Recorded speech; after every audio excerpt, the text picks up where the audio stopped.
독이 든 잔. 내 계좌에 방금 500억 원이 입금되었다. 축하 파티는 남편이 내 잔에 독을 타는 모습을 유리창 너머로 목격한 순간 지옥으로 변했다. 나는 침착하게 내 잔을 탐욕스러운 시어머니의 잔과 맞바꿨다. 나의 소리 없는 복수가 시작되었다. 회의실의 공기는 차가웠지만 내 안의 피는 뜨겁게 들끓었다. 분노 때문이 아니었다. 순수한 아드레날린 때문이었다. 내 앞에는 글로벌 IT 대기업의 최고위급 임원들이 앉아 있었다. 몇 달간의 지리한 협상 끝에 마침내 만족스러운 미소를 띤 채였다. 인수 계약서에 마지막으로 서명하는 내 손의 만년필이 유난히 무겁게 느껴졌다. 그 순간 5년 전 비좁은 고시원에서 시작했던 나의 AI 기반 교육 앱은 더 이상 온전히 내 것이 아니게 되었다. 이수진 대표님, 우리 가족이 되신 것을 환영합니다. 인수 기업의 대표가 내 손을 힘주어 잡으며 말했다. 나는 평정심과 전문가다운 태도를 유지하려 애쓰며 고개를 끄덕였다. 감사합니다. 이 기술이 제대로 된 주인을 만나 더욱 발전할 것이라 믿습니다. 강남 테헤란로의 통유리 빌딩을 나서자마자 휴대폰이 격렬하게 울렸다. 평범한 메시지 알림이 아니었다. 내가 오랫동안 기다려온 긴 진동이었다. 나는 잠시 걸음을 멈추고 휴대폰 화면을 켰다. 은행 앱의 알림이 화면 최상단에 떠 있었다. 입금 500억 원. 나는 긴 숨을 내쉬었다. 500억. 영의 개수가 머리를 어지럽게 만들었다. 평생을 아끼고 모든 수익을 회사에 재투자하며 살아온 나에게 이렇게 큰 액수의 현금은 비현실적으로 느껴졌다. 이것은 나의 노력에 대한 최고의 증명이었다. 복잡한 코드를 디버깅하느라 모니터 앞에서 밤을 지새웠던 수많은 날들에 대한 보상이었다. 하지만 그 희열은 오래가지 않았다. 우리의 고급 주상복합 아파트 로비에 도착했을 때 남편 강민준이 나를 기다리고 있었다. 평소라면 희미한 알코올 냄새를 풍기며 코인 투자자 미팅이라는 진부한 핑계를 대고 자정이 넘어 귀가했을 남편이 결혼식 날 이후 처음 보는 가장 환한 미소로 나를 맞이하고 있었다. 수진아, 왔어. 그는 나를 보자마자 달려와 꽉 껴안았다.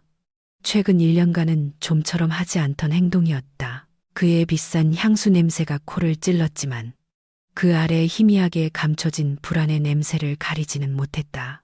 나는 천천히 그의 품에서 벗어났다. 웬일이야, 이 시간에 집에 다 있고. 새로 나온 코인 시장 분석해야 한다며. 아, 그건 나중에 해도 돼. 오늘이 내 대단한 아내의 가장 중요한 날이잖아. 그의 목소리는 귀에 거슬릴 정도로 가식적인 다정함으로 가득 차 있었다. 그는 내 손을 이끌어 엘리베이터로 향했다. 뉴스 들었어. 계약 성사됐다며. 돈도 바로 들어왔다며. 그의 눈이 반짝였다. 그것은 나에 대한 자부심 때문이 아니었다. 순수한 탐욕의 빛이었다. 나의 논리적 본능이 즉시 경고등을 켰다. 민주는 내 사업에 단 한 번도 관심을 가진 적이 없었다. 교육은 따분하다면서 그에게 내 사업은 그가 사랑하는 코인 트레이딩처럼 빠르게 돈을 벌어다 주지 못하는 할 일 없는 사람의 장난감에 불과했다. 아이러니하게도 그 코인 트레이딩은 그에게 수익보다 손실을 더 자주 안겨줬지만 말이다. 우리가 집 안으로 들어서며 짧게 대답했다. 민주는 즉시 신이 나서 나를 소파에 앉히고는 어깨를 주무르기 시작했다. 그의 안마는 어색하고 무언가를 요구하는 듯했다. 대단해. 정말 자랑스러워. 수진아. 아, 그 돈 말인데 내가 자산관리 계획을 좀 세워봤어. 알다시피 그렇게 큰 돈을 개인 계좌에 그냥 두면 세금이 어마어마하잖아. 나는 비웃음을 참았다. 이것이 바로 강민준의 본 모습이었다. 자기 포트폴리오 하나 제대로 관리 못하는 엉터리 투자 컨설턴트. 그러니까 그의 말은 점점 빨라졌다. 세금 효율이랑 안전을 위해서 그 돈의 상당 부분을 즉시 해외에 있는 우리 공동명의 계좌로 옮기는 게 좋아. 싱가포르에 아는 투자 매니저가 있는데 3개월 안에 2배로 불려줄 수 있대. 나는 그를 싸늘하게 쳐다봤다. 공동명의 계좌. 오빠, 그 돈 들어온 지 이제 10분 지났어. 숨 돌릴 틈도 없었다고. 우리 회사 재무팀에서 이미 자금 운용 계획을 다 세워뒀어. 축하 파티 끝나고 나중에 얘기하자. 민준의 얼굴이 살짝 굳었다. 다정한 남편의 가면이 약간 금이 갔다. 왜 기다려야 해? 국세청에서 냄새 맡기 전에 빨리 움직여야지. 그리고 난 내 남편이잖아. 금융 컨설턴트이기도 하고. 어떻게 내 직원들을 나보다 더 믿어? 그의 궤변에 대답하기도 전에 아파트 현관문이 벌컥 열렸다. 시어머니인 박 여사였다. 늘 그렇듯 노크도 없이 마치 이 집이 자기 것인 양 들어왔다. 그녀는 명품 쇼핑백을 들고 있었지만 그 안에는 동네 시장에서 산 뻥튀기만 들어있을 것을 나는 알았다. 하지만 마치 에르메스 백이라도 되는 양 우아하게 들고 있었다. 어이구, 우리 돈벼락 맞았다는 며느님 오셨네. 그녀는 철렁저렁한 목소리로 외쳤다. 그녀는 우리에게 다가와 내 뺨에 스치듯 입을 맞추고는 정확히는 내 뺨 근처의 허공에다. 맞은편 소파에 털썩 앉았다. 민준이한테 들었다. 내 그 컴퓨터 회사 팔렸다며. 얼마야? 수백억은 되지. 그녀는 단도직입적으로 물었다. 그녀의 눈은 내 머리부터 발끝까지 훑어보며 내가 부자라는 타이틀을 달 자격이 있는지 평가하는 듯했다. 네 어머님, 감사하게도요. 나는 예의 바르게 대답했다. 박 여사는 손을 휘저었다. 잘됐네. 드디어 네가 하루 종일 노트북만 붙들고 있던 게 결실을 보는구나. 난 그저 시간 낭비인 줄로만 알았지. 하지만 명심해라, 수진아. 디지털 돈이라는 건 땅이나 금처럼 실물이 있는 게 아니야. 사기당하지 않게 조심해. 나는 옅은 미소만 지었다. 여전히 현금을 장판 밑에 숨겨두는 사람과 디지털 경제에 대해 논쟁하기엔 너무 피곤했다. 아, 맞다. 박 여사가 이제 나를 날카롭게 쳐다보며 말했다. 내가 이렇게 성공했으니 내가 부탁 좀 하마. 내 계모임 친구들, 그 아파트 부녀회장이랑 최 여사가 이번에 에르메스 신상백을 샀단다. 나만 계속 이 낡은 가방을 들고 다닐 순 없지 않겠니? 네 체면이 뭐가 되겠어. 이따가 내 계좌로 돈 좀 보내라. 가방도 사고 민준이 새 차도 한 대 뽑아줘야지. 내 남편 차가 벌써 2년이나 됐는데 안쓰럽지도 않니? 좋은 아내라면 남편과 시어머니를 귀하게 모셔야 하는 법이야. 나는 내 앞에 앉은 두 사람을 바라보았다. 갑자기 아첨꾼이 된 남편과 내 돈 모든 것에 권리가 있다고 여기는 시어머니. 이 돈은 우리 관계의 축복이 아니라 그동안 존재했던 균열을 더욱 선명하게 보여주는 돋보기일 뿐이었다. 나중에 얘기해요, 어머님. 저 너무 피곤해서요. 나는 자리에서 일어서며 말했다. 굶주린 눈빛으로 나를 쳐다보는 그들을 뒤로 한 채. 일주일이 빠르게 흘렀다. 내 회사 매각 축하 파티 준비로 정신이 없었다. 나는 강남의 한 특급 호텔 볼룸을 통째로 빌렸다. 이것은 단순한 유흥 파티가 아니었다. 성공의 선언이자 최상위급 네트워킹의 장이며 나의 팀과 초기 투자자들에 대한 감사의 표시였다. 나는 모든 것이 완벽하기를 바랐다. 행사가 시작되기 몇 시간 전, 나는 마지막 점검을 위해 볼룸에 와 있었다. 은색과 푸른색이 어우러진 미래적인 장식이 이미 설치되어 있었고, 무대 위 거대한 LED 스크린에는 내 회사 로고와 인수기업의 로고가 나란히 빛나고 있었다. 민준도 그곳에 있었지만 그의 행동은 매우 이상했다. 내가 결제해준 맞춤 턱시도를 입고 있었지만 마치 구속복을 입은 사람처럼 불편해 보였다. 실내 에어컨이 최대로 가동되고 있었음에도 그의 관자놀이에서는 식은땀이 계속 흘러내렸다. 그는 끊임없이 휴대폰을 확인하고 초조하게 무언가를 입력한 뒤 흠칫 놀라며 다시 주머니에 쑤셔넣기를 반복했다. 오빠, 어디 아파? 잔을 세팅하던 웨이터와 부딪힐 뻔한 그를 보고 내가 물었다. 민주는 화들짝 놀랐다. 아니, 나 괜찮아. 그냥 좀 긴장돼서. 이거 내 큰 행사잖아. 중요한 사람들도 많이 오고. 그의 변명은 말이 되지 않았다. 민주는 남들 앞에 나서서 주목받기를 가장 좋아하는 사람이었다. 종종 망신을 사긴 했지만 중요한 사람들 앞에서 긴장하는 것은 그의 성격이 아니었다. 무언가 숨기는 것이 있지 않고서야 나는 다시 휴대폰에 몰두하는 그를 내버려 두고 무대 근처에 행사 준비 테이블로 걸어갔다. VVIP 좌석 배치도를 확인해야 했다. 하지만 담당 매니저가 조명 조율을 위해 아이패드를 사용하고 있었다. 그때 민준이 아까 서 있던 원형 테이블 위에 놓인 그의 아이패드가 눈에 들어왔다. 아까 내가 말을 걸었을 때 놀라면서 두고 간 게 틀림없었다. 기술에 밝은 사람으로서 나는 민준의 나쁜 습관을 알고 있었다. 그는 화면 잠금을 잊거나 자기 생일처럼 너무 뻔한 비밀번호를 사용하곤 했다. 나는 그 아이패드를 집어들었다. 역시나 화면이 희미하게 켜져 있었다. 처음에는 그저 그의 기기에 동기화된 행사 배치도 앱을 열 생각이었다. 하지만 화면을 밝게 하려고 터치하는 순간 화면 상단에 팝업 메시지 알림이 하나 떴다. 그것은 불법 거래에 자주 사용되는 암호화된 메시지 앱에서 온 것이었다.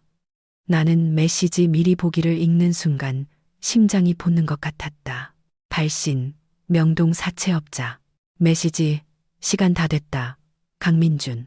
아내 돈 들어오길 기다린다는 변명은 더는 안 듣는다. 오늘 밤까지 50억 원과 이자를 갚지 않으면 내 목숨으로 대신한다. 네가 지금 강남 호텔에 있다는 거 안다. 우리 애들 이미 거기 가 있다. 나는 그 자리에 얼어붙었다. 볼륨의 차가운 공기가 갑자기 숨막히게 느껴졌다. 50억 원. 내 목숨으로 대신한다. 평소 복잡한 알고리즘을 처리하던 내 뇌는 이제 이 정보를 소화하기 위해 전속력으로 작동했다. 나는 민준이 코인 투자에 빠져 자주 손해를 본다는 것은 알았지만 이 정도로 깊이 연루되었을 줄은 상상도 못했다. 불법 사채, 거물급 사채업자, 퍼즐 조각들이 머릿속에서 맞춰지기 시작했다. 내 돈이 들어온 것을 알자마자 갑자기 다정해진 그의 태도. 해외 공동계좌로 돈을 빨리 옮기라고 공격적으로 재촉하던 모습. 그것은 단순한 탐욕이 아니었다. 그것은 공황 상태였다. 순수한 공포였다. 민주는 새 스포츠카를 사기 위해 나를 속이려던 게 아니었다. 내 돈을 이용해 자기 목숨을 구하려던 것이었다. 그는 궁지에 몰려 있었다. 그리고 궁지에 몰린 짐승처럼 절박한 인간은 상식을 벗어난 짓을 저지를 수 있다. 나는 약간 떨리는 손으로 아이패드를 제자리에 돌려놓았다. 원래 있던 위치와 정확히 똑같이. 나는 방구석에서 시어머니에게 넥타이가 삐뚤어졌다고 잔소리를 듣고 있는 민준을 쳐다봤다. 그 광경이 이제는 다르게 보였다. 더 이상 짜증나는 가족 드라마가 아니었다. 저 비싼 턱시도 뒤에는 죽음의 그림자에 쫓기는 한 남자가 서 있었다. 그리고 끔찍하게도 나는 깨달았다. 그에게 나는 이 문제에서 벗어날 수 있는 유일한 티켓이었다. 문제는 내가 그 티켓을 계속 주지 않는다면 민준이 그 티켓을 얻기 위해 어디까지 갈 것인가 하는 점이었다. 등골을 타고 차가운 기운이 흘렀다. 이 축하 파티가 단순한 부의 과시가 아니라 훨씬 더 어두운 무언가를 위한 무대가 될지도 모른다는 불길한 예감이 들었다. 나는 경계해야 했다. 오늘 밤 화려함과 조명 속에서 내 목숨 또한 위태로울 수 있었다. 밤은 깊어갔고 강남 호텔의 볼륨은 하룻밤 사이 서울에서 가장 값비싼 생태계로 변모했다. 천장의 크리스털 샹들리에는 행사의 테마인 미래적인 푸른 레이저 조명과 어우러져 마치 우리가 거대하고 호화로운 컴퓨터 메인프레임 안에 있는 듯한 착각을 불러일으켰다. 값비싼 향수 냄새와 기업 가치, 인수합병, 그리고 인공지능의 미래에 대한 대화의 웅성거림으로 공간이 채워지기 시작했다. 나는 정문 근처에 서서 VVIP 손님들을 맞이했다. 몸에 꼭 맞는 네이비블루 색상의 이브닝 드레스는 전문적이면서도 우아한 느낌을 주었다. 내 주위에는 평소 비즈니스 잡지 표지나 IT 뉴스에서나 보던 얼굴들이 실물로 나타났다. 이미 데카콘 기업이 된 유명 플랫폼 창업주부터 디지털 경제 담당 장관, 그리고 싱가포르와 실리콘밸리에서 직접 날아온 해외 벤처 캐피털리스트들까지. 그들은 내게 따뜻하게 악수를 건네며 회사 매각의 성공을 축하했다. 정말 대단합니다. 이 대표님. 대표님이 구축한 적응형 알고리즘은 정말 획기적이에요. 우리 기술과의 통합이 기대됩니다. 내 회사가 아직 비세는 차고에 있을 때 나를 믿어주었던 초기 투자자 한 분이 말했다. 감사합니다. 회장님. 모두 우리 팀이 열심히 해준 덕분입니다. 나는 진심으로 답했다. 하지만 이 화려함과 칭찬 속에서도 내 눈은 나를 가장 지지해 주어야 하지만 오늘 밤만큼은 숙주에 붙은 기생충처럼 느껴지는 두 사람을 감시하는 것을 멈출 수 없었다. 민주는 내 옆에 서 있었지만 그의 영혼은 그곳에 없는 듯했다. 그는 계속해서 목덜미를 문질렀고 눈은 방의 모든 구석, 특히 직원 출입구와 비상구를 향해 불안하게 움직였다. 덩치가 크거나 딱딱해 보이는 검은 정장을 입은 손님이 들어올 때마다 민준의 어깨는 굳어졌다. 그는 두려워하고 있었다. 내 목숨으로 대신한다. 아이패드에서 본 메시지는 단순한 협박이 아니었다. 민주는 자신이 쫓기고 있다는 것을 알고 있었고 그가 가진 유일한 방패는 이 파티의 인파와 물론 내 돈뿐이었다. 때때로 동료들이 그에게 말을 걸면 그는 어색하게 억지 웃음을 지었다. 아, 강 이사님은 이 대표님처럼 똑똑한 아내를 두셔서 정말 자랑스러우시겠어요. 조만간 유럽 일주라도 다녀오신다는 소문이 있던데요. 한시중은행의 임원이 물었다. 민주는 뻣뻣하게 미소 지었다. 볼룸의 에어컨이 매우 차가웠음에도 그의 이마에는 옥수수 알만 한 땀방울이 선명했다. 아, 네, 그럼요. 제 최고의 투자는 바로 제 아내입니다. 그의 목소리가 미세하게 떨렸다. 그 말이 내 속을 메스껍게 만들었다. 투자. 그것이 지금 그의 눈에 비친 나였다. 자신의 실수를 메우기 위해 언제든 현금화할 수 있는 유동 자산. 방 반대편에서는 시어머니인 박 여사가 자신만의 세상에 빠져 있었다. 그녀는 반짝이는 스팽글이 가득 달린 한복을 입고 있었다. 현대적인 기업 행사 테마에는 너무 과해서 마치 걸어다니는 미러볼처럼 보였다. 10분 전부터 그녀는 셀카봉과 스마트폰을 들고 소셜미디어에서 라이브 방송을 하고 있었다. 우아한 재즈 연주 사이로 그녀의 앙칼진 목소리가 들려왔다. 여러분, 우리 구독자님들, 제가 지금 어디에 와 있을까요? 우리 아들 회사의 파티랍니다. 정말 럭셔리하죠? 저기 보세요. 음식에 캐비어도 있어요. 그 비싼 철갑상어 알말이에요. 이게 다 제가 우리 아들 민준이를 잘 가르친 덕분이죠. 그러니 아내가 이렇게 성공하도록 이끌어줄 수 있었던 거예요. 그녀는 부끄러움도 없이 휴대폰 카메라에 대고 떠들어댔다. 몇몇 중요한 손님들은 박 여사가 허락도 없이 카메라를 들이대자 불편한 기색을 보였다. 장관님, 제 팔로워들한테 인사 한 번만 해주세요. 그녀는 외국인 투자자와 심각한 대화를 나누고 있는 장관을 쫓아가며 소리쳤다. 내 얼굴이 창피함으로 달아올랐다. 나는 즉시 행사 기획자에게 신호를 보내 박 여사가 VVIP 손님들에게 너무 방해가 되지 않도록 조치해달라고 부탁했다. 하지만 그녀는 너무나 재빨랐다. 내가 내 스타트업을 인수한 회사의 CEO와 대화하고 있을 때 박 여사가 갑자기 내 옆에 나타났다. 여전히 녹화 중인 휴대폰을 든 채였다. 자, 이분이 바로 제 며느리 이수진입니다. 구독자분들께 인사 좀 하려무나 그렇게 인상만 쓰지 말고 웃어. 부자가 얼굴은 왜 그렇게 안 씻은 사람처럼 꼬질꼬질하니? 그녀가 내 팔을 거칠게 툭 치며 말했다. 나는 이 거짓된 화목한 가족의 이미지를 지키기 위해 카메라 앞에서 미소를 지으려 애쓰며 긴 숨을 내쉬었다. 어머님 지금은 좀 방해하지 말아주세요. 중요한 사업 얘기를 하고 있잖아요. 박 여사는 코웃음을 치더니 내 앞에 CEO가 들을 수 있을 만큼 큰 소리로 속삭였다. 사업, 맨날 사업 타령. 내 본분을 기억해. 수진아, 남편부터 챙겨야지. 저기 민준이 땀 흘리는 것 좀 봐. 물 한 잔 안 갖다 주고 티슈 한 장 안 챙겨주니? 밖에서 성공하면 뭐하니? 집에서는 빵점이 나내면서. 당기에대. 강과. 내 앞에 외국인 CEO는 한국말을 이해하지 못했지만 그 긴장감을 느낄 수 있었다. Is everything okay, 수진? Yes, sir. Just family excitement. 나는 재빨리 대답했다. 박 여사는 투덜거리며 자리를 떴다. 마치 오늘 저녁 케이터링 비용을 자신이 낸 것처럼. 비싼 디저트들을 자랑하느라 다시 바빠졌다. 이것 봐요. 금박 초콜릿 케이크. 제가 특별히 주문하라고 시킨 거예요. 우리 수진이는 입맛이 촌스러워서 시장 떡이나 좋아하거든요. 제가 있으니 다행이죠. 나는 지끈거리는 관자놀이를 눌렀다. 민준의 이상한 행동에서 오는 공포와 박 여사의 행동으로 인한 창피함이 뒤섞여 내 가슴 속에서 폭풍을 일으켰다. 이 파티는 내 경력의 정점이 되어야 했다. 내가 기술 혁신가로 인정받는 순간이어야 했다. 하지만 이 두 사람의 손에 이 파티는 서커스처럼 느껴졌다. 나는 다시 민준을 쳐다봤다. 그는 이제 바 근처 구석에서 한 웨이터와 이야기하고 있었다. 그의 행동이 의심스러웠다. 그는 웨이터에게 무언가를 강요하는 듯했고, 웨이터는 겁먹은 채 고개를 끄덕이며 곧 제공될 크리스털 잔들이 놓인 쟁반을 가리켰다.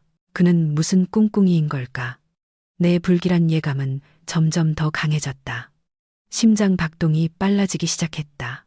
드디어 행사의 하이라이트가 다가왔다. 유명 사회자가 무대 위로 올라와 모든 하객의 주목을 요청했다. 배경음악이 서서히 잦아들고 무대 중앙으로 스포트라이트가 집중되었다. 신사숙녀 여러분, 드디어 가장 기다리시던 순간이 왔습니다. 에듀 AI의 성공적인 인수를 축하하고 우리 모두를 기다리는 밝은 미래를 위해 건배를 제의하는 시간입니다. 사회자가 힘찬 바리톤 목소리로 외쳤다. 웨이터들이 주방에서 일제히 움직이기 시작했다. 은쟁반 위에는 가느다란 크리스털 잔들이 담겨 있었다. 잔 속의 액체는 황금빛이었다. 과일즙과 향신료, 그리고 식용 금가루로 특별히 만든 프리미엄 무알코올 칵테일이었다. 조명 아래 반짝이는 음료는 너무나 매혹적이고 신선해 보였다. 나는 서울의 마천루 야경이 한눈에 들어오는 대형 유리창 근처에 서 있었다. 이 위치에서는 빛의 대비 때문에 어두워진 유리창을 통해 내 뒤의 실내 모습이 거울처럼 선명하게 비쳤다. 내 눈은 유리창에 비친 민준의 모습을 포착했다. 그는 당연히 있어야 할 내 옆이 아니었다. 그는 우리 가족, 즉 나와 그리고 박 여사를 위해 준비된 특별 쟁반을 들고 오는 웨이터 행렬 쪽으로 몰래 다가가고 있었다. 민준은 젊은 웨이터 한 명을 가로막고 무언가를 말한 뒤 잔 3개만 놓인 작은 쟁반을 넘겨받았다. 제가 직접 아내와 어머니께 가져다 드리겠습니다. 특별히요. 희미했지만 유리창에 비친 그의 입모양을 읽을 수 있었다. 웨이터는 잠시 망설였지만 민준이 행사 주최자의 남편이라는 신분 때문에 쟁반을 넘겨주었다. 바로 그 순간 내 숨이 부섰다. 민준은 재빨리 좌우를 살피며 아무도 자신을 보지 않는 것을 확인했다. 모두가 무대 위 사회자에게 집중하고 있었기 때문이다. 서투른 마술사가 카드 마술을 하듯 그는 매우 빠른 손놀림으로 재킷 주머니에서 작은 종이 포장지를 꺼냈다. 심장이 멈췄다. 시간이 느리게 흘러가는 것 같았다. 그 차가운 유리창 너머로 나는 민준이 아주 고운 흰 가루를 잔 하나에 쏟아붓는 것을 똑똑히 보았다. 아무 잔이 아니었다. 그는 쟁반의 가장 오른쪽 끝에 있는 잔에 가루를 탔다. 그 가루는 순식간에 녹아내려 색깔 변화 없이 황금빛 액체와 완벽하게 섞였다. 민준은 가루가 잘 섞이도록 잔을 살짝 흔든 뒤 다시 쟁반 위잔들의 위치를 정리했다. 그 독이 든 잔을 나중에 내 오른손이 가장 닿기 쉬운 위치에 놓았다. 에어컨 때문이 아닌 차가운 기운이 발끝에서부터 정수리까지 타고 올라왔다. 다리에 힘이 풀렸다. 옆에 있는 두꺼운 벨벳 커튼을 잡지 않았더라면 균형을 잃고 쓰러질 뻔했다. 그가 나를 독살하려 하고 있었다. 내 남편이 주례 앞에서 평생을 함께하겠다고 맹세했던 사람이, 지난 3년간 내 옆에서 잠들었던 사람이, 그는 단순히 내 돈을 훔치려는 것이 아니었다. 내 목숨을 없애려 하고 있었다. 사채업자의 협박 메시지가 머릿속에 다시 울려 퍼졌다. 오늘 밤까지 갚지 않으면 네 목숨으로 대신한다. 민주는 오늘 밤 당장 50억 원의 빚을 갚을 돈이 없었다. 나의 동의나 서명 없이 내 자산에 완전히 접근할 수 있는 유일한 방법은 내가 존재하지 않거나 최소한 완전히 의식을 잃는 것이었다. 만약 내가 급사하거나 혼수 상태에 빠진다면 법적 상속 절차가 진행되기 전에 합법적인 남편으로서 그는 내 모든 자산의 관리인이 될 것이다. 그는 오늘 밤 당장 내 생명 없는 지문이나 얼굴 인식을 이용해 모바일 뱅킹 앱을 열고 내 계좌를 털어갈 수 있었다. 눈물이 터져 나오려는 것을 필사적으로 참았다. 가슴속 고통은 너무나 깊어서 마치 왼쪽 가슴에 비수를 꽂고 천천히 돌리는 것 같았다. 우리가 모든 것을 함께 시작했던 과거가 떠올랐다. 다정했던 민준, 내가 밤새 코딩할 때 항상 응원해주던 민준. 그는 언제 이렇게 괴물로 변해버린 걸까? 돈과 빚이 정말로 한 사람의 인간성을 지워버릴 수 있는 걸까? 수진아, 민준의 목소리가 내 상념을 깨뜨렸다. 나는 천천히 돌아섰다. 내가 지을 수 있는 가장 평온한 표정의 가면을 쓴 채 민준은 내 앞에 서서 활짝 웃고 있었다. 그의 손에는 3개의 잔이 담긴 쟁반이 들려 있었다. 그의 얼굴은 아까보다 훨씬 편안해 보였다. 당연했다. 해결책이 눈앞에 있다고 생각하고 있을 테니 건배해야지. 수백 명이랑 인사하느라 목마르지. 그는 가짜 배려가 가득한 목소리로 말했다. 내 시선은 쟁반에 고정되었다. 똑같이 보이는 3개의 잔. 하지만 나는 쟁반 오른쪽, 내게 가장 가까운 잔이 죽음의 잔이라는 것을 알고 있었다. 어머님은 내 목소리는 낮고 쉬어 있었다. 저기 오고 계셔. 드레스 밟았다고 웨이터한테 아직도 화내고 계시네. 민준이 태연하게 대답했다. 그는 쟁반을 내 쪽으로 더 가까이 내밀었다. 자연스럽게 내 손이 가장 바깥쪽 잔을 잡도록 쟁반을 기울였다. 그 잔. 나는 민준의 눈을 보았다. 그의 눈에는 기대감의 섬광이 있었다. 조바심의 섬광. 그는 내가 즉시 마시기를 원했다. 내 삶이 끝남으로써 그의 인생의 문제가 해결되기를 바라고 있었다.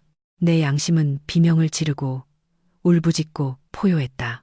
하지만 내 머릿속의 논리, 시스템의 버그를 찾는데 익숙한 프로그래머의 논리가 통제권을 장악했다.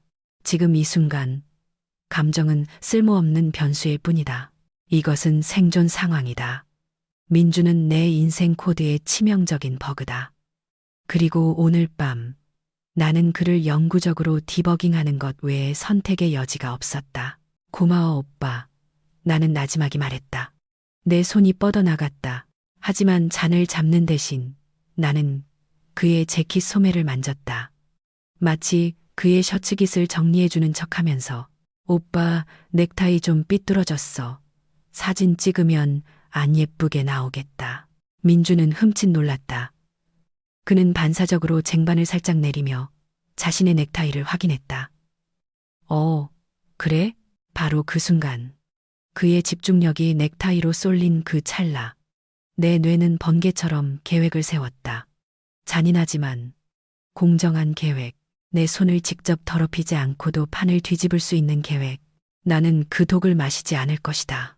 하지만 누군가는 마셔야 이 연극이 클라이맥스에 도달할 수 있다. 그리고 운명은 내 편인 것 같았다. 내 눈꼬리로 박 여사가 분노와 갈증으로 붉어진 얼굴을 한 채 우리 쪽으로 성큼성큼 걸어오고 있는 것이 보였기 때문이다. 게임은 이제 막 시작되었다. 강민준, 그리고 당신은 상대를 잘못 골랐어. 민준이 내 앞에 은쟁반을 내밀었다. 그 위에는 3개의 크리스털 잔이 우아하게 서서 호화로운 볼륨의 샹들리에 빛을 반사하고 있었다. 그 안에 황금빛 액체는 고요해 보였지만 그 중 하나가 내 남편이 보낸 저승사자라는 흔적은 어디에도 없었다. 자, 수진아, 먼저 마셔. 민준의 목소리는 부드러웠지만 숨길 수 없는 미세한 떨림이 섞여 있었다. 쟁반을 쥔 그의 오른손이 살짝 떨렸다. 그 떨림은 잔으로 전해져 칵테일 표면에 작은 파문을 일으켰다. 나는 가장 오른쪽 끝에 놓인 잔을 응시했다. 아까 내가 흰 가루가 타지는 것을 목격했던 바로 그 잔. 내 오른손이 닿기 가장 쉬운 곳에 의도적으로 놓여 있었다. 민준이 설계한 것이다. 사용자가 깊이 생각하지 않고 본능적으로 잘못된 선택지를 고르도록 유도하는 치명적인 사용자 인터페이스 UI. 코딩 세계에서 이것은 사용자를 함정에 빠뜨리기 위한 기만적인 디자인, 다크 패턴이라고 불린다. 심장이 격렬하게 요동쳤다. 아드레날린이 혈관을 타고 흘렀다. 두려움, 분노, 배신감이 뒤섞여 끈적한 감정의 반죽을 만들었다. 소리치고 싶었다. 그의 위선적인 얼굴을 때리고 저 잔의 내용물을 그의 눈에 쏟아붓고 싶었다. 하지만 내 논리적인 뇌가 통제권을 잡았다. 내 방어 시스템은 모든 감정적 충동을 차단하는 방화벽처럼 작동했다. 지금 내가 소리친다면 민주는 발뺌할 것이다. 비타민이나 설탕이라고 둘러댈 것이다. 사실을 뒤집어 일에 미쳐 환각을 보는 히스테릭한 아내로 나를 몰아갈 수도 있다. 유리창에 비친 내 시야 외에는 물리적인 증거가 없었다. 나에게는 반박할 수 없는 증거가 필요했다. 혹은 적어도 그의 범죄가 그 자신을 삼키게 만드는 시나리오가 필요했다. 잠깐만, 오빠. 나는 잔을 건드리지 않고 허공에 든 손을 멈췄다. 민준의 얼굴이 살짝 굳어졌다. 왜 이러다 미지근해지겠어. 이 호텔 시그니처 드링크인데 차갑게 마셔야 맛있다고. 그의 재촉이 점점 강하게 느껴졌다. 그의 관자놀이에는 땀이 더 많이 맺혔다. 시간은 흐르고 있었고 호텔 로비에 있을 사채업자의 그림자가 그를 괴롭히고 있을 터였다. 어머님 기다리려고. 나는 그의 불안한 눈동자를 똑바로 쳐다보며 차분하게 대답했다. 어머님 없이 우리끼리 건배하면 또 서운해하실 거잖아. 민주는 좌절한 듯 혀를 찼다. 어머니는 혼자 바쁘시잖아. 그냥 우리 먼저 하자. 하지만 우주는 이 탐욕스러운 인간들을 벌하기 위해 나와 협력하고 있는 듯했다. 민준이 억지로 내 손에 잔을 쥐어주려던 바로 그 순간 아주 익숙한 앙칼진 목소리가 우리 근처의 하객들 사이를 가르고 들려왔다. 이 무능한 웨이터 같으니 눈을 어디다 달고 다니는 거야. 박 여사가 쿵쿵거리며 다가왔다. 두꺼운 화장으로 뒤덮인 그녀의 얼굴은 분노로 붉게 달아올라 있었다. 반짝이는 스팽글 한복의 아랫단은 젖어 있었다. 그녀는 공격적으로 부채질을 했고 주변의 몇몇 손님들은 부채에 맞거나 그녀의 잔소리 폭격을 맞을까 두려워 슬금슬금 물러섰다. 왜 그러세요, 어머니? 계획이 지연된 것에 짜증난 얼굴로 민준이 물었다. 하지만 나에게 박 여사의 등장은 민준의 사악한 알고리즘을 망가뜨릴 완벽한 교란 변수였다. 저기 저 인턴 같은 웨이터 말이야. 내가 이렇게 우아하게 걸어가고 있는데 아이스티 쟁반을 들고 지나가면서 나를 쳤지 뭐니. 치마가 다 젖었잖아. 이거 명주실로 짠 비싼 건데. 박 여사는 자신의 큰 목소리가 근처에 서 있는 내 파트너, 회사 CEO의 주의를 끈다는 사실은 아랑곳하지 않고 떠들어댔다. 박 여사는 나와 민준 사이에 섰다. 그녀는 분노로 숨을 헐떡였다. 어디 화를 냈더니 목이 너무 마르네. 민준아, 어머니 마실 것 좀 다오. 넌 아들이 돼서 센스가 그렇게 없니? 엄마가 이렇게 더워하는 게 안 보여? 민준은 당황한 기색이 역력했다. 그는 이제 옴짝달싹 못하는 처지가 되었다. 한편으로는 내가 독이 든 잔을 마시도록 확실히 해야 하고 다른 한편으로는 난동을 부리는 어머니를 달래야 했다. 네, 어머니, 잠시만요. 지금 마실 것 가져왔어요. 근데 이건 수진이 먼저. 됐네. 내 아내는 사무실에서 하루 종일 에어컨 바람이나 쐬었을 텐데 목마를 리가 있나. 박 여사가 퉁명스럽게 말을 잘랐다. 그녀의 눈은 민준의 손에 들린 쟁반을 탐욕스러운 눈길로 쳐다봤다. 바로 이때였다. 민준의 보안 시스템에 버그가 발생한 결정적인 순간. 민준의 주인은 어머니가 독이 든 잔을 가져가지 못하게 막는 것과 어머니가 더 큰 소동을 벌이지 않도록 진정시키는 것 사이에서 분산되었다. 나는 더 큰 주의 분산, 즉 두 명의 물질주의적인 인간이 동시에 최소 3초간 고개를 돌리게 할 무언가를 만들어내야 했다. 내 눈이 재빨리 방안을 훑었다. 웅장한 볼룸 입구에서 행사를 취재하던 기자들의 카메라 플래시가 갑자기 환하게 터지며 새로운 손님 일행을 맞이하고 있었다. 누가 왔는지는 정확히 몰랐다. 아마 이사 중 한 명이거나 홍보팀에서 초대한 유명 연예인일 것이다. 하지만 그건 중요하지 않았다.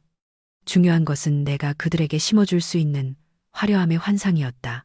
나는 눈을 동그랗게 뜨고 설득력 있는 놀란 표정을 지으며 민준과 박 여사의 등 뒤 입구 쪽을 가리켰다. 어머나, 어머님, 오빠, 저기 좀 봐요. 저분들 이병헌이랑 이민정 아니에요? 어떻게 오셨지? 나는 박 여사가 연예인을 봤을 때의 말투를 흉내내며 일부러 약간 히스테릭하게 들릴 정도로 흥분된 목소리로 외쳤다. 이병헌이라는 두 개의 마법 같은 단어. 지위에 미친 박 여사와 즉석 부자를 숭배하는 민준에게 그 이름은 마법의 주문이었다. 효과는 즉각적이었다. 어디, 이병헌 씨가. 박 여사가 소리치며 즉시 몸을 180도 돌려 입구를 향했다. 민준도 긴장한 와중에도 반사적으로 따라 고개를 돌렸다. 걸어다니는 돈의 근원을 보고자 하는 그의 인간적인 본능이 순간적으로 경계심을 이겼다. 진짜야, 수진아. 어디? 그가 뒤를 돌아보며 물었다. 1초, 2초. 그들의 등이 나를 향하고 그곳의 작은 소동 때문에 방한 모든 사람의 주의가 입구로 쏠린 그 짧은 순간이 내가 가진 시간의 전부였다. 나는 움직였다. 미리 준비하고 있던 내 손이 빠르면서도 정밀하게 날아갔다. 수년간 컴퓨터 하드웨어 부품을 조립하며 단련된 내 손가락은 민첩하고 안정적이었다. 부드럽게 교차하는 동작으로 나는 가장 오른쪽 끝에 있던 잔, 즉 독이 든 잔을 집어들어 쟁반 중앙에 있던 잔과 맞바꿨다. 안전한 잔과 그 움직임은 눈 깜빡할 사이처럼 매우 빨랐다. 잔이 부딪히는 소리도, 액체가 쏟아지는 일도 없었다.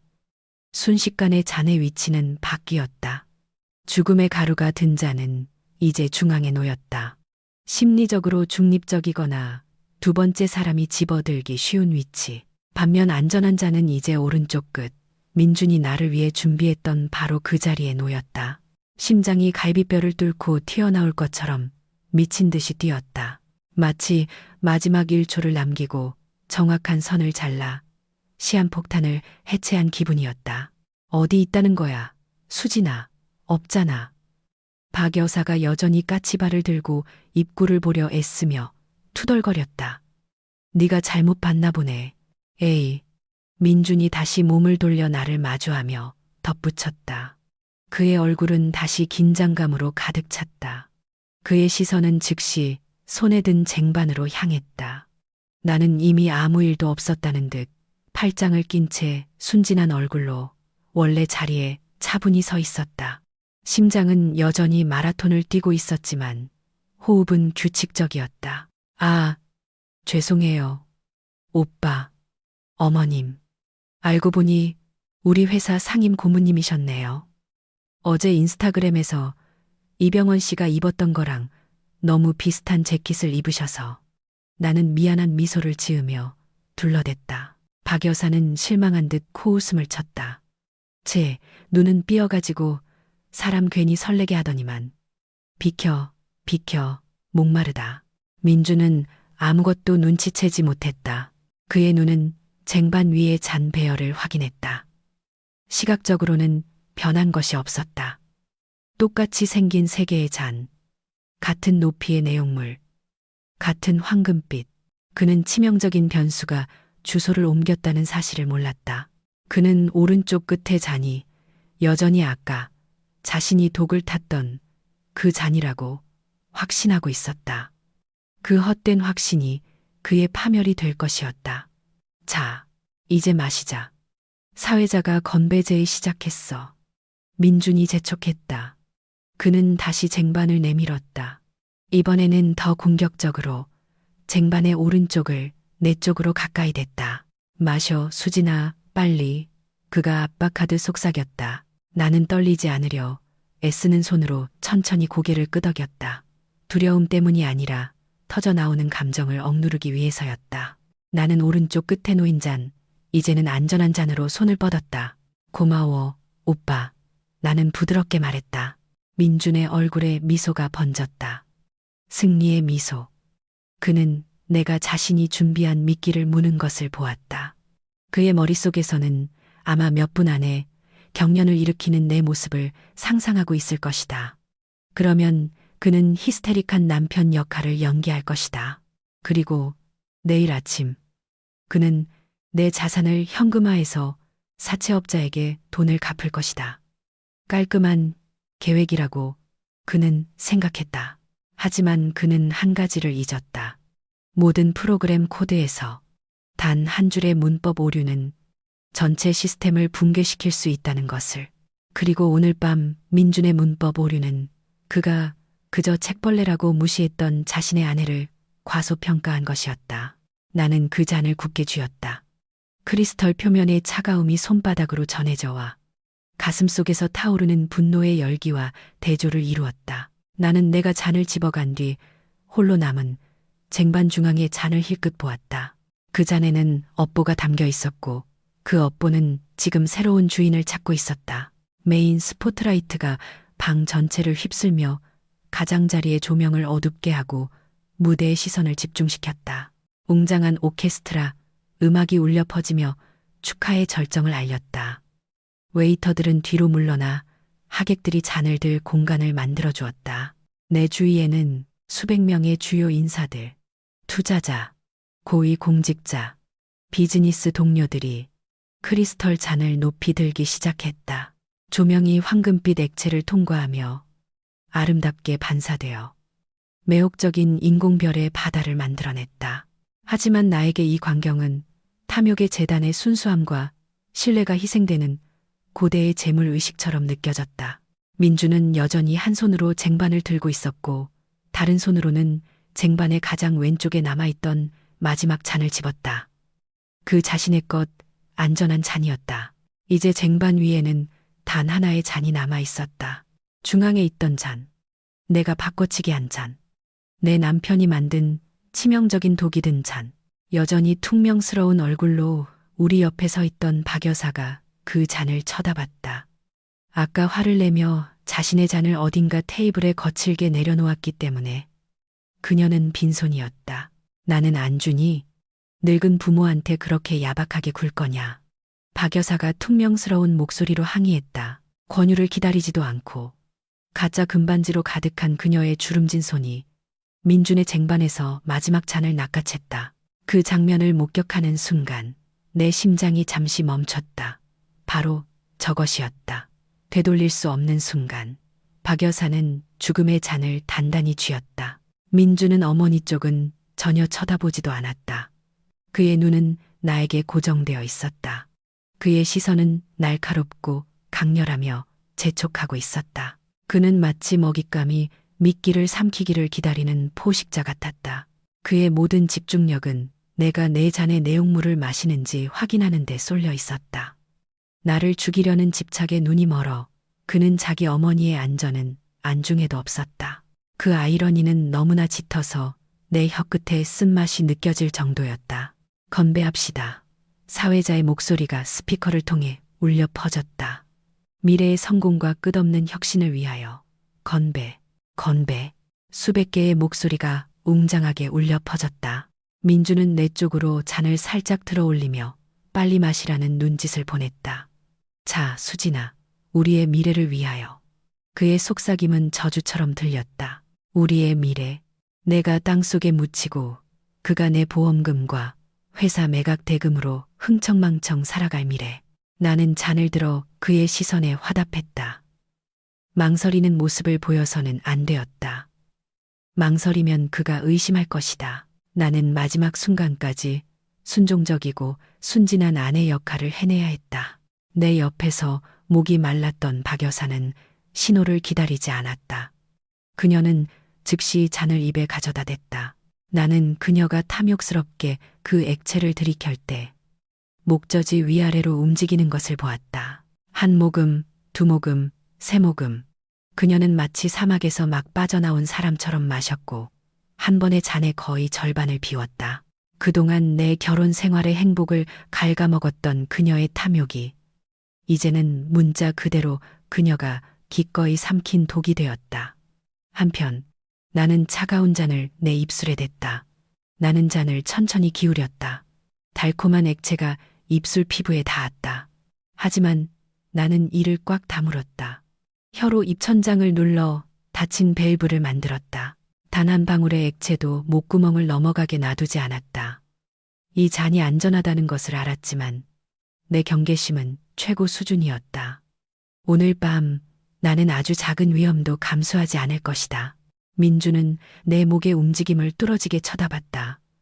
나는 대학 연극 동아리 시절 배웠던 기술인 가짜로 삼키는 연기를 했다. 목 근육이 수축하며 마치 액체를 삼킨 것처럼 보였다. 그 후 나는 잔을 내리고 일부러 기침을 하며 목이 막힌 척했다. 컵, 맛이 좀 강하네. 나는 가슴을 두드리며 최대한 자연스럽게 연기했다. 민준의 얼굴이 즉시 변했다. 아까부터 그의 얼굴을 짓누르던 긴장감이 서서히 녹아내리며 끔찍한 안도감으로 바뀌었다. 그의 어깨가 축 처졌고 그는 마치 등에서 무거운 짐을 내려놓은 것처럼 긴 한숨을 내쉬었다. 그의 입꼬리가 아주 차가운 옅은 미소를 그리며 올라갔다. 응, 원래 좀 톡 쏘는 맛이야. 그래도 맛있지. 그의 목소리가 가벼워졌다. 그는 독이 내 몸속으로 들어갔다고 생각했다. 내 죽음의 카운트다운이 시작되었다고 생각했다. 맛있네.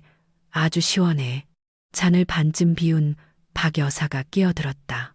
그녀는 립스틱이 번지는 것도 신경 쓰지 않고 손등으로 입술을 닦았다. 아, 드디어 목이 좀 풀리네. 이래야지. 며느리가 부자인데 마실 것 하나 제대로 못 마시면 쓰나. 민주는 어머니를 힐끗 쳐다봤지만 진심으로 신경 쓰지는 않았다. 네, 어머니, 다 드세요. 그 말이 내 귀에는 끔찍하게 들렸다. 다 드세요. 아내가 죽는 것을 확인하는데 너무 바쁜 나머지 자신이 직접 만든 독을 어머니가 마시도록 내버려 두는 아들이 어디 있단 말인가. 민준의 탐욕은 그의 양심을 완전히 눈멀게 했다. 우리 셋은 그곳에 서 있었다. 화려한 파티 한가운데 승리감에 젖은 살인자 남편, 자신이 죽어가고 있다는 사실을 모르는 탐욕스러운 시어머니, 그리고 그들이 얕보았던 아내인 나는 이 비극의 유일한 증인이자 심판관으로 서 있었다. 5분이 흘렀다. 하객들은 다시 흩어져 대화를 나누고 음식을 즐기기 시작했다. 민주는 계속 내 곁에 붙어 때때로 자신의 손목시계를 보고는 다시 나를 쳐다봤다. 그는 약효가 나타나기를 기다리고 있었다. 그의 머릿속에 무엇이 있을지 상상할 수 있었다. 언제 쓰러지지? 언제 입에서 거품이 나오지? 난 언제쯤 당황한 척 연기해야 하지? 그의 시나리오에 만족시켜주기 위해 나는 천천히 관자놀이를 마사지하기 시작했다. 아, 오빠, 갑자기 머리가 왜 이렇게 아프지? 나는 나지막이 신음했다. 민준의 눈이 반짝였다. 머리가 아파. 피곤해서 그런가 봐. 자기, 먼저 앉을래? 그는 내 허리를 감쌌지만 그것은 나를 지탱하기 위한 것이 아니라 약효가 나타났을 때 내가 멀리 가지 못하도록 붙잡기 위한 것이었다. 응, 속도 좀 메스꺼운 것 같아. 나는 더 많은 미끼를 던졌다. 저기 의자에 앉아. 가자. 그가 신이 나서 말했다. 하지만 우리가 겨우 2걸음을 뗐을 때 우리 옆에서 유리잔 깨지는 소리가 요란하게 들렸다. 쨍그랑. 우리는 동시에 돌아봤다. 박 여사가 자신의 잔을 대리석 바닥에 떨어뜨린 것이었다. 크리스털 조각이 그녀의 발치에 흩어졌다. 하지만 끔찍한 것은 그것이 아니었다. 끔찍한 것은 박 여사의 표정이었다. 그녀는 양손으로 자신의 목을 움켜쥐고 있었다. 그녀의 눈은 휘둥그레졌고 목과 이마의 혈관이 지렁이처럼 튀어나왔다. 분노로 붉었던 그녀의 얼굴은 이제 아주 빠르게 검붉은 색으로 변하고 있었다. 그녀의 입은 벌어져 공기를 갈망했지만 마치 무언가 기도에 막힌 것처럼 힉 하는 막힌 소리만 새어나왔다. 어머니, 왜 그러세요? 민준이 혼란스러워하며 물었다. 그의 뇌는 들어오는 데이터를 처리하지 못하고 있었다. 왜 어머니가 반응하지? 독을 마신 건 수진인데. 박 여사가 비틀거리기 시작했다. 그녀의 몸이 심하게 경련했다. 그녀는 허공을 허우적거리다가 도움을 청하듯 혹은 설명을 요구하듯 민준의 팔을 강하게 움켜쥐었다. 뜨거워, 뜨거워. 박 여사가 끔찍하게 갈라진 목소리로 신음했다. 그리고 그 순간 나는 민준의 얼굴에서 진정한 공포를 보았다. 자신의 살인 알고리즘에 치명적인 오류가 발생했음을 깨달았을 때의 공포. 그의 목표물은 멀쩡히 서 있는데 그의 총알은 엉뚱하게도 자기 어머니의 가슴에 박혔다. 진정한 공포극은 이제 막 시작되었고 나는 가장 앞줄 관객석에서 업보가 잔인할 정도로 정밀하게 작동하는 것을 지켜보았다.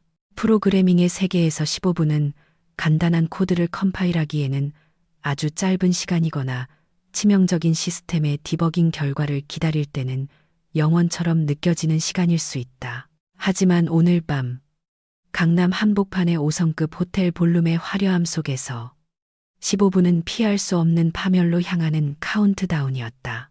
나의 파멸이 아니라 바로 그 범죄 설계자의 파멸. 오케스트라가 경쾌한 모차르트 곡을 연주하고 있었지만 내 혈관을 타고 흐르는 긴장감과는 역겨운 대조를 이루었다. 나는 내 남편 민준의 곁에 서서 그의 재킷 소매를 잡고 있었다. 어리광 부리는 아내로서가 아니라 메인쇼가 시작되기 전에 먹잇감이 도망가지 못하도록 붙잡고 있는 포식자로서. 자기야, 정말 호텔방에 먼저 가서 좀 쉬지 않아도 괜찮겠어? 민준이 물었다. 그의 목소리는 아드레날린과 기대감이 섞여 떨리고 있었다. 나는 연극적인 동작으로 관자놀이를 주무르며 나약하게 고개를 저었다. 나중에 갈게, 오빠. 손님들한테 예의가 아니잖아. 그냥 좀 어지러울 뿐이야. 아마 어제 긴 협상 끝난 후유증인가 봐. 민주는 일반인이라면 해석하기 어려운 눈빛으로 나를 쳐다봤다. 하지만 이미 그의 모든 성격을 해독한 나에게는 그 시선이 명확하게 읽혔다. 희망. 그는 신호를 찾고 있었다. 내 동공이 확장되었는가? 내 피부가 차가워지기 시작했는가? 내 호흡이 가빠지기 시작했는가? 그는 독이 작용하기를 기다리고 있었다. 그는 아내 이수진, 그 따분한 책벌레가 쓰러져 황금 금고의 열쇠를 그에게 넘겨주기를 기다리고 있었다. 그럼 나한테 기대. 그가 내 허리를 더 꽉 끌어안으며 말했다. 그의 손은 축축하고 차가웠고 그 냉기가 내 이브닝 드레스 천을 뚫고 느껴졌다. 조금만 참아. 그러다 너무 아프면 나한테 말해. 아프면. 그는 심지어 그 고통에 대한 시나리오까지 준비해 두었다. 그가 내 죽음을 얼마나 세세하게 계획했는지, 내가 느끼는 어지럼증에 어떻게 반응할 것인지까지. 한편 우리가 서 있던 원형 테이블 반대편에서는 박 여사가 자신만의 세계에 빠져 있었다. 아까 치명적인 독이 담겨 있던 크리스털 잔은 이제 그녀의 손에서 텅 비어 있었다. 그녀는 잔을 테이블 위에 거칠게 내려놓았고 탁 하는 꽤 큰 소리가 났다. 아, 진짜 이 방은 왜 이렇게 더워? 박 여사가 불평했다. 갑자기 그녀는 얼굴 앞에서 손부채질을 하기 시작했다. 민준아, 너 여기 5성급 호텔이라고 하지 않았니? 에어컨이 왜 선풍기 같아? 엄마 덥다. 나는 민준의 손목에 감긴 가짜 롤렉스 시계를 힐끗 보았다. 16분. 반응이 시작되었다. 자율신경계에 작용하는 신경독은 보통 체온 조절 장애로 시작된다. 체온을 조절하는 신경들이 합선되기 시작하면서 피해자의 몸은 안에서부터 타는 듯한 느낌을 받게 된다. 시원한데요, 어머니. 에어컨 엄청 세게 틀어놨어요. 민준이 돌아보지도 않고 대꾸했다. 그의 눈은 여전히 나에게 고정되어 마치 고장난 생체 인식 스캐너처럼 내 얼굴을 훑고 있었다. 수진이는 춥다고 하잖아요. 저기 손 떠는 것 좀 보세요. 그는 내 손의 떨림을 독의 효과라고 생각했다. 하지만 그것은 내 계획을 망칠까봐 필사적으로 억누르고 있는 분노의 떨림이었다. 춥기는 뭐가 추워. 너는 맨날 아내 편만 들더라. 박 여사가 쏘아붙였다. 그녀의 목소리가 변하기 시작했다. 더 이상 평소처럼 앙칼지고 날카롭지 않고 쉬고 무겁게 들렸다. 마치 거친 모래가 그녀의 성대를 긁는 것 같았다. 목이, 왜 이렇게 가렵지? 박 여사가 목을 긁기 시작했다. 처음에는 천천히, 하지만 점점 더 공격적으로 빨간 네일아트로 치장한 그녀의 손톱이 주름지기 시작한 목 피부에 붉은 줄들을 남겼다. 어머니, 긁지 마세요. 상처나요. 민준이 마지못해 말했다. 그의 마음은 아직 거기에 없었다. 그는 여전히 내가 왜 쓰러지지 않는지, 왜 가벼운 어지럼증만 호소하며 멀쩡히 서 있는지 혼란스러워했다. 그가 마셨다고 생각한 독은 치사량이었어야 했는데, 가려워. 민준아, 목구멍 안에 불개미가 기어 다니는 것처럼 가렵다고. 박 여사가 공황 상태에 빠지기 시작했다. 그녀는 마른 기침을 터뜨렸다. 건조하고 고통스러운 기침 소리였다. 물 좀 줘. 아까 그 칵테일에 상한 게 들어있었나 봐. 이 싸구려 호텔 같으니라고. 나는 한 걸음 뒤로 물러나 업보가 일할 공간을 만들어 주었다. 나는 마치 실험실의 실험을 관찰하는 과학자의 정밀함으로 박 여사의 생리적 변화를 지켜보았다. 두꺼운 파우더로 덮인 그녀의 얼굴이 검붉게 변하기 시작했다. 분노 때문이 아닌 보라색에 가까운 붉은색. 기도가 붓기 시작하면서 산소가 부족해지는 저산소증의 징후였다. 어머니 왜 그러세요? 민준이 마침내 완전히 돌아봤다. 내 죽음에 대한 집착을 밀어내고 그의 목소리에 걱정이 스며들기 시작했다. 뜨거워. 그녀가 헛소리를 했다. 박 여사는 질식할 것 같은 천의 속박을 풀려는 듯 한복 옷구름을 잡아당겼다. 창문 열어. 왜 이렇게 어둡지? 방은 수천 와트의 샹들리에 조명으로 환하게 빛나고 있었다. 시각장애, 체크. 독이 시신경을 공격하기 시작했다. 우리 주변의 손님들이 무언가 잘못되었다는 것을 눈치채기 시작했다. 샴페인 잔을 들고 있던 몇몇 사교계 인사들이 혐오와 두려움이 섞인 얼굴로 천천히 물러섰다. 벌떼의 웅성거림처럼 수근거리는 소리가 들리기 시작했다. 저 아주머니 왜 저래? 취했나? 정말 촌스럽다. 술 좀 마셨다고 저러네. 민주는 당황한 기색이 역력했다. 그는 두 시나리오 사이에 끼어 있었다. 시나리오 A. 아내가 죽고 그는 부자가 된다. 시나리오 B. 어머니가 갑자기 아파서 이 상류층 파티에서 소동을 일으킨다. 그는 시나리오 A가 완전히 실패하고 시나리오 B가 공포 영화로 변하는 이 글리치에 대비하지 못했다. 수진아, 너 여기 있어. 내가 어머니 좀 보고 올게. 민준이 재빨리 말했다. 그는 어머니에게 다가가 어깨를 잡으려 했다. 어머니, 잠깐 밖에 나가서 바람 좀 쐬어요. 건드리지 마. 박 여사의 비명이 파티의 소음을 갈랐다. 그 원초적이고 공포에 찬 비명에 놀란 지휘자 때문에 오케스트라 연주가 갑자기 멈췄다. 박 여사는 자기 나이의 여성이라고는 믿기지 않는 힘으로 민준의 손을 뿌리쳤다. 그녀의 눈은 휘둥그레졌고 눈에 실핏줄이 터져 핏발이 서 있었다. 그녀는 민준을 아들이 아니라 위협적인 존재로 바라봤다. 너 내 돈 뺏으러 왔지. 박 여사가 민준의 얼굴을 손가락으로 가리키며 쏘아붙였다. 너도 내 애비랑 똑같아. 유산으로 물려받은 땅 팔아서 번 돈이나 빼먹을 줄 알지. 저리 가. 이건 내 돈이야. 아무도 달라고 하지 마. 환각, 독은 묻혀있던 오래된 기억들을 파헤쳐 그녀의 가장 큰 두려움인 가난과 재산 상실을 토해내고 있었다. 대한민국 최고 부자들 수백 명 앞에서 박 여사는 자기 집안의 치부를 스스로 벗겨내고 있었다. 그들의 사치스러운 생활 방식 뒤에는 그들을 탐욕스럽게 만든 병적인 가난에 대한 공포가 숨어 있다는 것을.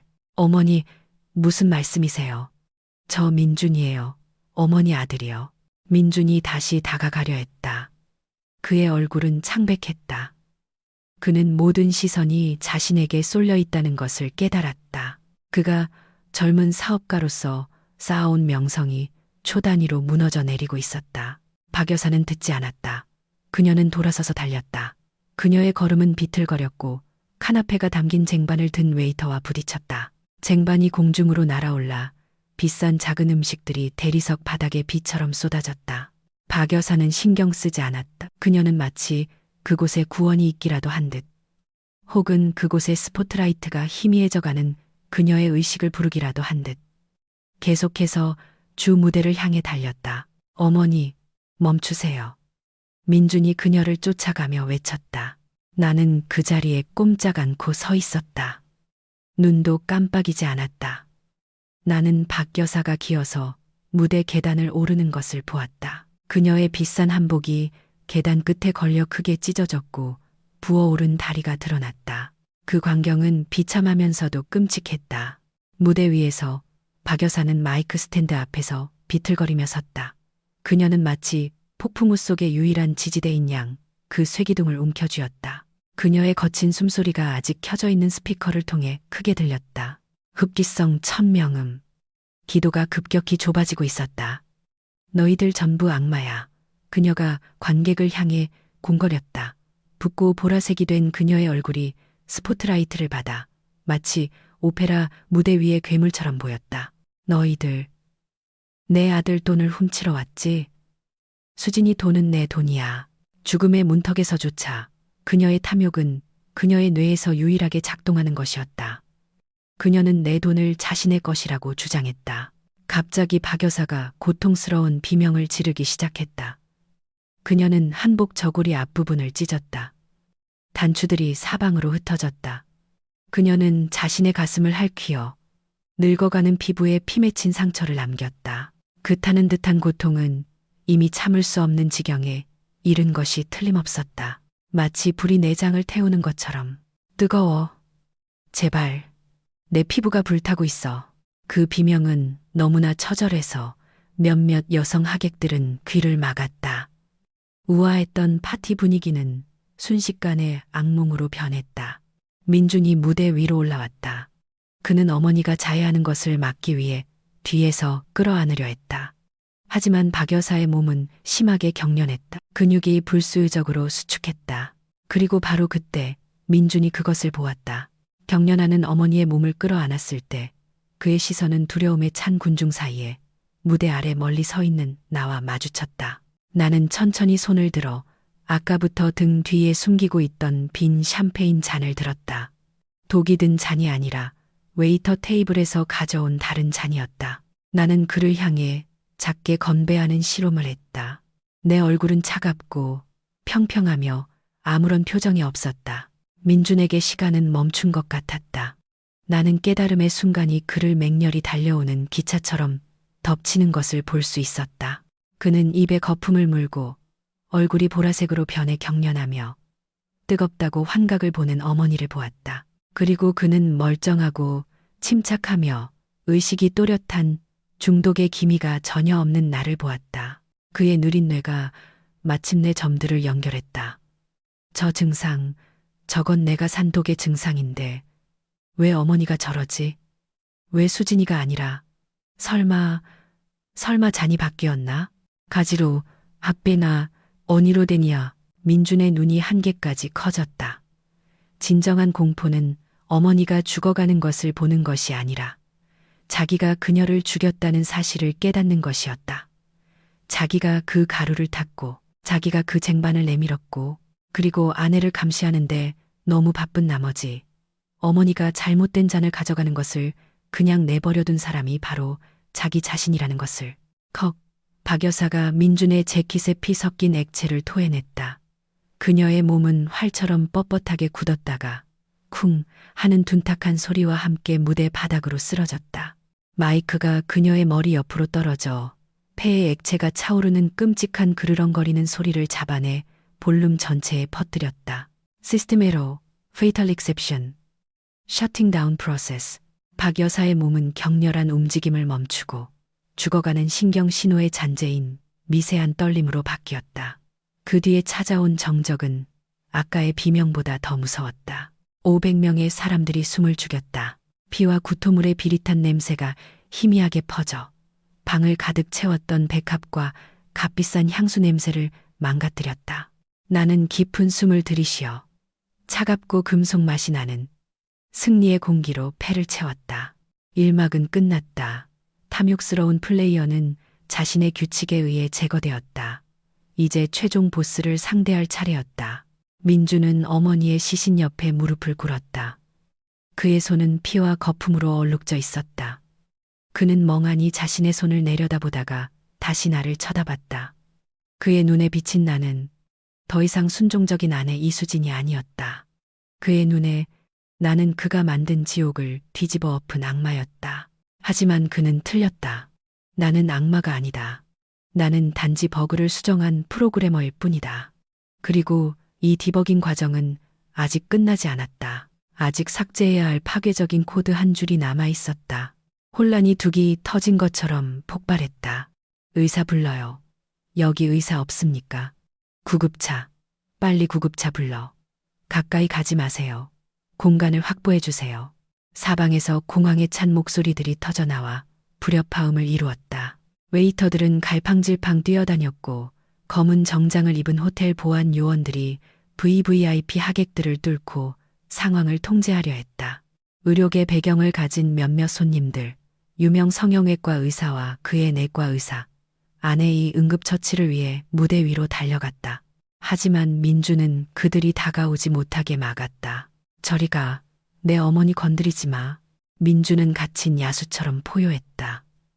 그는 성형외과 의사를 밀쳐 무대에서 떨어질 뻔하게 만들었다. 민준의 이성은 완전히 끊어졌다. 그는 더 이상 이미지나 손님 혹은 법을 신경 쓰지 않았다. 자기 어머니의 집문서를 담보로 빌린 돈으로 산 독 때문에 어머니가 죽어가는 것을 본 순간 그의 세계는 순식간에 무너져 내렸다. 너희들은 몰라. 다들 바보야. 민준이 소리쳤다. 그의 눈물은 땀과 얼굴의 구토물 자국과 뒤섞였다. 심장마비가 아니야. 뇌졸중도 아니라고. 해독제가 필요해. 해독제 어디 있어? 해독제라는 단어가 허공에 맴돌며 다가오려던 의료진의 움직임을 얼어붙게 만들었다. 전문 의료인이라면 누군가 해독제를 찾는다는 것은 독이 있다는 뜻임을 안다. 그리고 누군가 독이 있다는 것을 안다면 보통 그 사람은 그 독이 어디서 왔는지도 안다. 무대 앞 원형 테이블에 귀빈으로 참석했던 서울지방경찰청장이 천천히 일어섰다. 그의 경찰 본능이 즉시 발동했다. 그는 방구석에 서 있던 4명의 개인 경호원에게 눈짓을 보냈다. 출구를 봉쇄하고 용의자를 확보하라는 신호였다. 공황 상태의 눈이 먼 민주는 자신이 법의 감시를 받고 있다는 사실을 깨닫지 못했다. 그는 이미 파랗게 변하기 시작한 어머니의 몸을 흔드는데 여념이 없었다. 어머니, 일어나세요. 어머니, 지금 돌아가시면 안 돼요. 어머니가 돌아가시면 누가 그 땅 서류에 서명해요.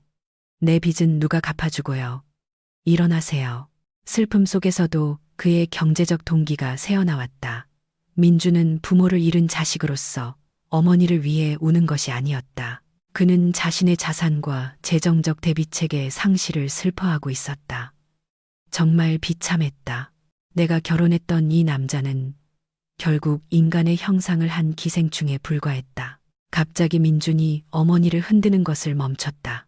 그는 고개를 들어 붉고 광기 어린 눈으로 방안을 훑으며 하나의 초점을 찾았다. 이 상황을 통제하고 있는 유일한 사람을. 그는 나를 발견했다. 나는 여전히 같은 자리에 서 있었다. 불길 속에 얼음 조각처럼 고요하게.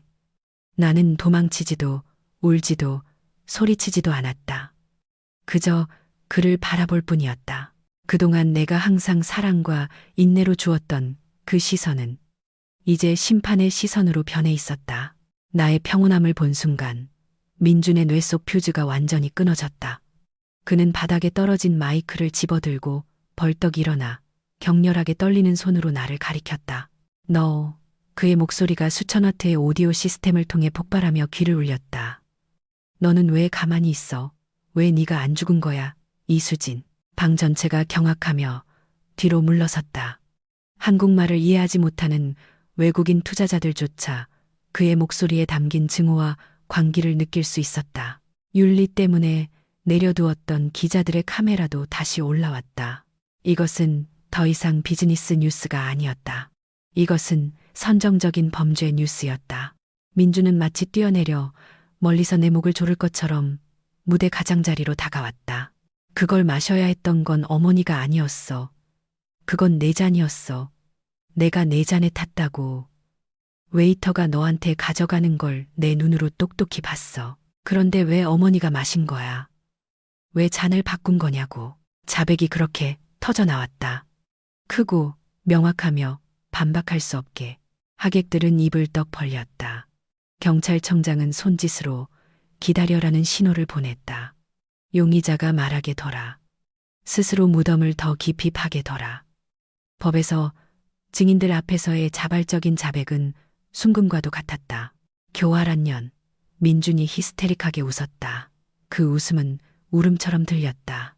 멍청한 아내인 척, 코딩에만 미친 척 했지. 사실은 내가 그 돈이 필요하다는 걸 알고 있었던 거잖아.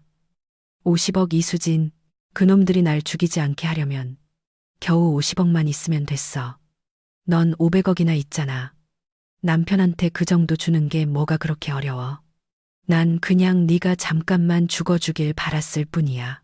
자산이 현금화될 수 있도록 잠깐만. 장례식은 내가 제일 비싼 걸로 치러주려고 했어. 그런데 왜 우리 엄마를 죽여? 민준의 논리는 완전히 뒤집혀 있었다. 그는 자신이 저지른 살인을 내가 허용하지 않았다고 나를 탓했다. 자신의 계획이 실패했기 때문에 자신이 피해자라고 느꼈다. 이것이 바로 로맨틱한 남편의 가면, 뒤에 숨어있던 나르시시즘의 본 모습이었다. 이제 충분하다고 느꼈다. 오류 로깅은 끝났다. 데이터는 수집되었다. 이제 마지막 명령을 실행할 시간이었다. Terminate process. 나는 앞으로 나아갔다. 내 하이힐 소리가 고요한 대리석 바닥 위에서 단호하게 울렸다. 하객들의 군중이 갈라지며 나에게 무대로 가는 길을 터주었다. 나는 무대 위로 올라가지 않았다. 바로 그 아래에 서서 엉망이 된 민준을 올려다보았다. 나에게는 마이크가 필요 없었다. 이 방의 정적이 나의 확성기였다. 고마워, 오빠. 내 목소리는 평탄하고 차가웠지만 수술용 메스처럼 공기를 갈랐다. 오늘 밤 경찰의 일을 쉽게 만들어줘서. 민준은 말을 잃었다. 그의 숨이 가빠졌다. 그는 두려움과 증오가 뒤섞인 눈으로 나를 쳐다봤다. 내가 모를 줄 알았어. 나는 계속했다. 내 눈은 그의 텅 빈 영혼을 꿰뚫어 보았다. 네가 일주일 전부터 내 인터넷 뱅킹 접속 권한을 강요했을 때부터, 네가 어머니 집문서를 몰래 담보로 잡혀서 망해가는 코인에 쏟아부었을 때부터, 네가 오늘 오후에 네 아이패드에서 목숨이냐 돈이냐는 협박 메시지를 받았을 때부터. 민준의 얼굴이 새하얗게 질렸다. 너 그 메시지 봤어? 전부 다 봤어. 전부 다 분석했지. 오빠, 네 아내가 누군지 잊었나 봐. 나는 주식 시장의 동향을 예측하는 인공지능을 만들었어. 너처럼 탐욕스럽고 어리석은 인간의 행동을 예측하는 건 기초적인 정렬 알고리즘보다 훨씬 쉬워. 나는 한 걸음 더 다가가 내 눈에 담긴 혐오감을 그가 똑똑히 보게 했다. 왜 잔이 바뀌었는지 알고 싶어? 나는 나지막하지만 앞줄이 들을 수 있을 만큼 크게 물었다. 민주는 최면에 걸린 사람처럼 뻣뻣하게 고개를 끄덕였다. 너희들 자신의 탐욕 때문에. 내가 대답했다. 너는 내가 죽는 걸 확인하는데 너무 바빠서 내 어머니를 돌보는 걸 잊었고, 내 어머니는 자기가 자기 몫이라고 생각하는 걸 뺏으려는 탐욕에 눈이 멀어. 네가 나를 위해 준비한 죽음을 대신 가져가셨지. 너희들은 너희 자신의 죄 때문에 파멸한 거야. 나는 아무것도 할 필요가 없었어. 나는 그저 너희가 입력한 값대로 시스템이 돌아가게 놔뒀을 뿐이야. 민준이 한 걸음 물러섰다. 다리에 힘이 풀렸다. 아니야, 수진아. 제발, 제발. 나는 작게 웃었다. 감정 없는 말은 웃음이었다. 네가 내 음료의 쥐약이든 청산가리든 암시장에서 사온 그 쓰레기를 탔을 때 그 제발이라는 마음은 어디 있었지? 네가 내가 바닥에서 경련하는 모습을 상상했을 때 그 동정심은 어디 있었지? 나는 네 아내였어. 민준아, 네가 아무것도 없었을 때 네 곁을 지켜준 사람. 그리고 네가 내게 돌려준 건 독이었어. 내 말은 물리적인 타격보다 더 강하게 그를 때렸다. 그는 어머니의 시신 옆 무대에 주저앉았다. 그는 울었지만 이번의 울음은 완전한 패배의 울음이었다. 돈, 어머니, 아내, 그리고 자유까지 모든 것을 잃었다는 것을 깨달은 패배자의 울음이었다. 체포해. 내 뒤에서 경찰청장의 묵직한 목소리가 들렸다. 4명의 형사가 즉시 무대 위로 뛰어 올라갔다. 그들은 부드럽지 않았다. 민주는 강제로 바닥에서 끌려 나왔다. 그는 약하게 저항하려 했지만 차가운 쇠수갑이 등 뒤에서 그의 두 손을 잠갔다. 철컥하는 금소금이 너무나 확정적으로 들렸다. 한편의 연극의 끝이었다. 수진아, 미안해. 내가 미쳤었어. 사채업자들한테 협박당했단 말이야. 제발 도와줘. 수진아, 너 돈 있잖아. 나 변호사 좀 선임해줘. 제발. 민주는 무대에서 끌려 내려가면서 내 이름을 부르짖었다. 그의 얼굴은 콧물과 눈물로 범벅이 되어 방금 죽이려 했던 여자에게 자비를 구걸하고 있었다. 나는 돌아보지 않았다. 나는 빈 무대를 마주한 채 굳건히 서서 쓰레기처럼 끌려나가는 민준에게 등을 돌렸다. 내 눈물을 보는 만족감을 그에게 주지 않을 것이다. 그는 내 감정 한 방울조차 받을 자격이 없었다. 의료팀이 뻣뻣해진 박 여사의 시신을 들것 위로 옮겼다. 하얀 천이 그녀의 얼굴을 덮었다. 명예에 미쳤던 한 여인의 인생은 다른 사람의 파티 무대 바닥에서 비극적으로 끝났다. 자신의 아들 손에 죽고 부끄러운 탐욕의 희생자로 기억될 것이다. 볼룸의 문이 닫히며 민준의 비명과 의료진의 부산스러움을 삼켰다. 천천히 볼룸의 분위기가 다시 살아나기 시작했지만 다른 뉘앙스였다. 하객들은 수군거리기 시작했고 새로운 시선으로 나를 쳐다봤다. 더 이상 얕보는 시선은 없었다. 더 이상 나를 민준의 아내나 박 여사의 며느리로 보는 사람은 없었다. 그들은 나를 이수진으로 보았다. 생존자, 비극의 폐허 위에 고개를 꼿꼿이 세운 여자. 나의 초기 투자자였던 한 회장님이 내게 다가왔다.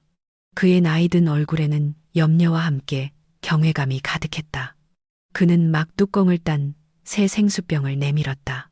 이 대표, 그가 부드럽게 말했다. 괜찮은가? 병원에 가봐야 하네. 나는 생수병을 받았다. 내 손은 안정적이었고 떨리지 않았다. 나는 뚜껑을 열어 천천히 마셨다. 차가운 물이 마른 목을 적시며 오늘 밤 연극의 씁쓸한 뒷맛을 씻어내렸다. 저는 괜찮습니다, 회장님. 내가 대답했다. 나는 엉망이 된 방안을 둘러보았다. 내 축하 파티는 망가졌다. 음식은 버려졌고 장식은 부서졌으며 손님들은 충격에 빠졌다. 하지만 이상하게도 나는 이전보다 더 깨끗해진 기분이었다. 그동안 내 등을 짓누르던 무거운 짐 기생충 같은 남편과 유독한 시어머니가 사라졌다. 시스템 펄지 컴플릿. 아무래도 행사는 이만 끝내는 게 좋겠군. 한 회장님이 망설이며 물었다. 나는 고개를 저었다. 나는 흐트러진 머리를 살짝 정돈하고 한 회장님과 아직 남아있는 손님들을 바라보았다. 왜 끝내야 하죠, 회장님? 나는 의미심장한 옅은 미소를 지으며 물었다. 오늘 밤 우리는 제 회사의 성공적인 매각을 축하하고 있었습니다. 그리고 방금 전의 일은 제 인생의 가장 진보된 보안 기능 시연이었다고 생각해 주세요. 위험한 버그가 성공적으로 식별, 격리되었고 시스템에서 삭제되었습니다. 나는 한 테이블로 걸어가 깨끗한 새 샴페인 잔을 집었다. 나는 여전히 넋을 잃고 있는 손님들을 향해 잔을 높이 들었다. 방금의 기술적인 문제에 대해 사과드립니다. 내 목소리는 맑고 위험 있었다. 하지만 이제 시스템은 정상적으로 작동하며 저 이수진은 제 인생 코드의 완전한 통제권을 가지고 있습니다. 자유를 위해 건배합시다. 한 사람 한 사람, 거물급 기업가들, 고위 공직자들, 동료들이 잔을 들었다. 처음에는 망설였지만 점점 더 확신에 찬 모습으로 그들은 힘을 보았다. 그들은 무너뜨릴 수 없는 리더를 보았다. 이수진을 위하여 그들이 외쳤다. 자유를 위하여. 잔이 부딪히는 소리가 울렸다. 오케스트라가 다시 연주를 시작했다. 이번에는 더 웅장하고 힘찬 곡이었다. 나는 내 잔을 음미하며 현실의 씁쓸함과 섞인 승리의 달콤함을 느꼈다. 나는 이제 혼자였다. 남편도 가족도 없이. 하지만 서울의 반짝이는 불빛을 마주한 대형 유리창에 비친 내 모습을 보았을 때 나는 외로운 여자를 보지 않았다. 나는 불 속에서 막 다시 태어난 여자를 보았다. 디버깅은 끝났다. 시스템은 최적으로 작동한다. 그리고 미래는 나만의 방식으로서 내려갈 준비가 된 텅 빈 코드 시트였다.